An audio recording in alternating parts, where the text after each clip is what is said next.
Future of the British Crown, Part 2. What will the next queens be called? If and when Prince Charles becomes King Charles III, his wife Camilla will likely be styled Her Majesty the Queen. There has been some debate that she should be known as the Princess Consort rather than the Queen.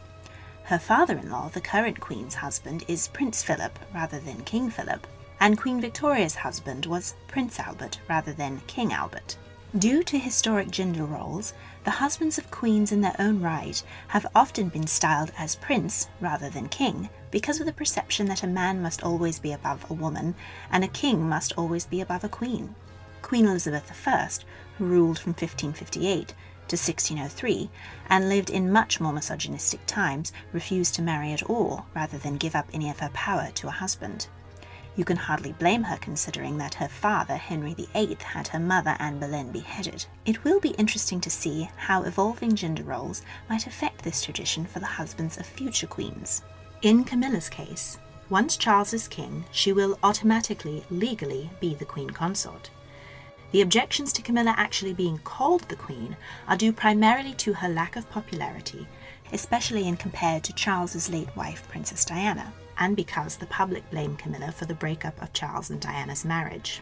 When Charles and Camilla were married in 2005, it was announced that when Charles becomes king, rather than being called queen, Camilla would be the first princess consort in British history.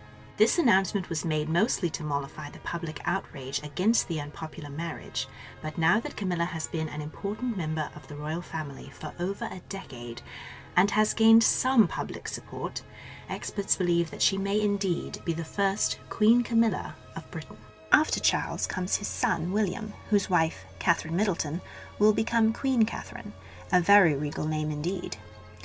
There have been 5 previous English queens named Catherine, but don't make the mistake of calling her Catherine VI. Numeration only applies to the one who sits on the throne, not their spouse. Going back to the Middle Ages is Catherine Valois, queen from 1420 to 1422, who was the daughter of Charles VI of France, wife of Henry V, famous warrior king, and mother of Henry VI. 3 of Henry VIII's wives were called Catherine. The first, Catherine of Aragon, queen from 1509 to 1533, was the child of Spanish monarchs Ferdinand and Isabella, who bankrolled Christopher Columbus's discovery of the Americas. She was unable to give her husband a male heir, and so he broke with the Catholic Church in order to divorce her.